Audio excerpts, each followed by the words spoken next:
नमस्कार साथियों, जय श्री कृष्ण। आज हम प्रवेश कर रहे हैं श्रीमद् भगवद गीता के तीसरे अध्याय कर्म योग में। ये केवल एक धार्मिक श्लोकों का संग्रह नहीं है, बल्कि एक जीवन दर्शन है। एक ऐसा दर्शन जो हमें बताता है कि कर्तव्य क्या है और उसे कैसे करे कि वो हमें बंधन से मुक्त कर दे। जब अर्जुन ने युद्ध के मैदान में अपने अस्त्र शस्त्र छोड़ दिए, तो वो केवल एक योद्धा नहीं, बल्कि हर इंसान का प्रतिनिधि बन गया। हम सभी कभी न कभी ऐसे द्वंद्व में होते हैं। क्या मुझे ये करना चाहिए या नहीं? क्या कर्म बॉन्डेज है या लिबरेशन? श्री कृष्ण इस अध्याय में यही स्पष्ट करते हैं कि कैसे कर्म से भागना नहीं, बल्कि उसे सही दृष्टिकोण से करना ही सच्चा योग है। अर्जुन ने पूछा, हे जनार्दन, यदि ज्ञान को आप श्रेष्ठ मानते हैं, तो फिर मुझे भयानक युद्ध जैसे कर्म में क्यों लगाते हैं? ये प्रश्न केवल अर्जुन का नहीं था, ये हर उस व्यक्ति का प्रश्न है जो आध्यात्मिक मार्ग पर चलना चाहता है। श्री कृष्ण उत्तर देते हैं, इस संसार में दो प्रकार के मार्ग हैं। ज्ञान मार्ग, सांख्य योग, जहां ध्यान, तप और आत्मचिंतन है। कर्म मार्ग, कर्म योग, जहां सेवा, कर्तव्य और समर्पण है।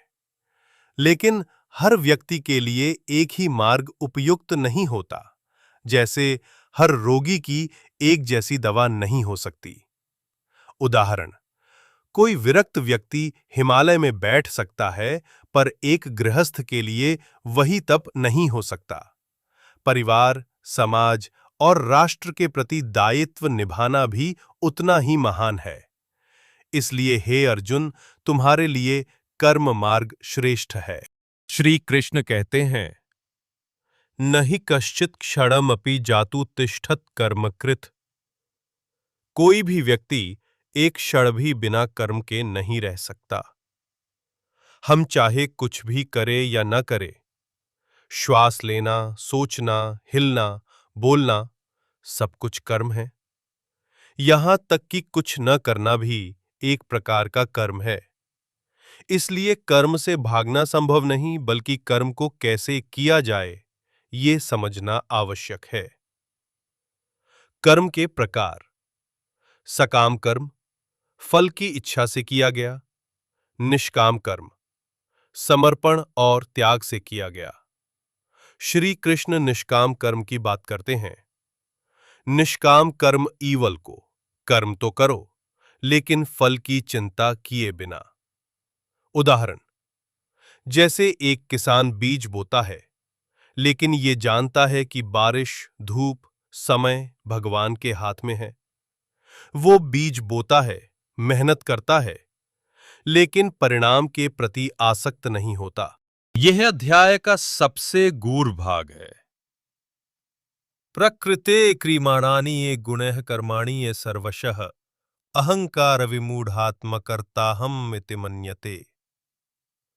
श्री कृष्ण कहते हैं, वास्तव में कर्म प्रकृति के गुणों से होते हैं, लेकिन मूर्ख व्यक्ति सोचता है कि मैं ही करता हूं।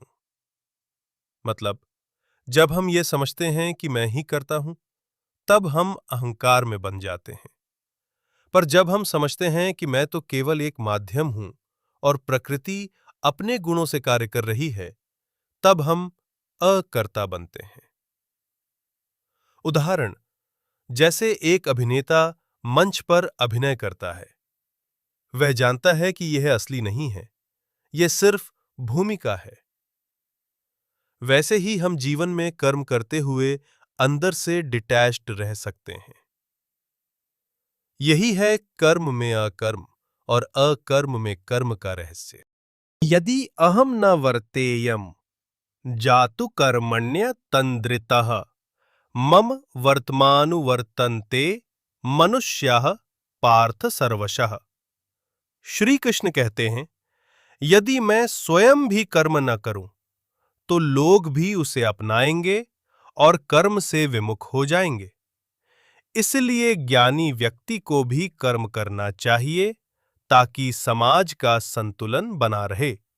उदाहरण, सूर्य, वायु, जल, अग्नि, ये सब बिना रुके कर्म करते हैं। वे न कोई फल चाहते हैं, न दिखावा करते हैं, फिर भी पूरी सृष्टि उन पर निर्भर है। ज्ञानी अगर कर्म नहीं करेगा तो अज्ञानी उसका अनुकरण करेगा और बंधन में पड़ जाएगा। कर्म करना हमारा कर्तव्य है, न केवल आत्मा के लिए बल्कि पूरे समाज के लिए।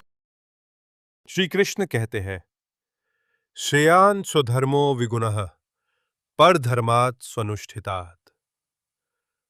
अपना धर्म दोषों के साथ भी श्रेष्ठ है और दूसरे का धर्म चाहे अच्छा हो भयावह है। हर व्यक्ति की प्रकृति भिन्न होती है। जैसे पेड़ को जल चाहिए, मछली को जल में रहना है, दोनों एक जैसे नहीं हो सकते। वैसे ही किसी योद्धा का स्वधर्म युद्ध है, जबकि तपस्वी का ध्यान। यदि अर्जुन युद्ध से भागेगा और संन्यास लेगा तो वह उसके स्वभाव के विरुद्ध होगा। स्वधर्म में मर जाना भी श्रेय है, पर धर्म का पालन करना विनाश का कारण है। श्री कृष्ण कहते हैं, त्रिविधम नरकस्येदं द्वारम नाशनम आत्मनः कामः क्रोधः लोभः। ये तीन चीजें आत्मा का पतन करती हैं। काम, इच्छा, जब पूरी नहीं होती तो क्रोध उत्पन्न होता, जिससे भ्रम होता है, बुद्धि भ्रष्ट होती है, पतन होता है। यही कारण है कि श्री कृष्ण आत्म संयम की बात करते हैं। उदाहरण, जैसे अग्नि में घी डालने से वो और भड़कती है, वैसे ही इच्छाओं की पूर्ति से इच्छाएं बढ़ती हैं। इंद्रिय संयम ईवल का मोक्ष का द्वार। एक आदर्श कर्मयोगी कौन? श्री कृष्ण कहते हैं, जो व्यक्ति कर्म करता है लेकिन उसमें आसक्ति नहीं रखता, जो फल की चिंता नहीं करता और उसे भगवान को अर्पण करता है, वही सच्चा योगी है। लक्षणा, बाहर से सक्रिय, भीतर से शांत, फल की आशा नहीं करता, अपने कर्म को भगवान की सेवा मानता है। मैं निमित्त मात्र हूं, कर्ता भगवान है। ये भावना ही योग का सार। तस्मादसक्तः सततम कार्यम कर्म समाचर, असक्तो याचरन् कर्म परमाप्नोति पुरुषः। निष्काम कर्म, बिना फल की अपेक्षा, बिना दिखावे की भावना, बिना अहंकार। जैसे गंगा का जल निस्वार्थ निरंतर बहता रहता है, वैसे ही जीवन में कर्म करना है शुद्ध भाव से। यही रास्ता है आत्मा की मुक्ति का। तो मित्रों, इस अध्याय का सार यही है, कर्म करना अनिवार्य है, निष्काम भाव से करना आवश्यक है। कर्म को भगवान को अर्पित करना मोक्ष की ओर ले जाता है। स्वधर्म पालन सर्वोत्तम है। क्रोध, काम, लोभ से सावधान रहना है। कर्म करते रहो, फल की चिंता छोड़ो, यही कर्म योग है। कर्म ही पूजा है, कर्म ही भक्ति है, कर्म ही मुक्ति है।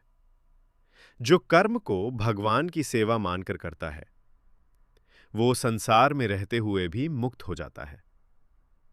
अगले भाग में हम जानेंगे श्री कृष्ण कैसे बताते हैं कि ज्ञान, आत्मा और ब्रह्म को जानना क्यों आवश्यक है। तो जुड़े रहिए हमारे साथ अध्याय 4 ज्ञान योग के लिए। जय श्री कृष्ण। हरि ओम तत्सत। धन्यवाद।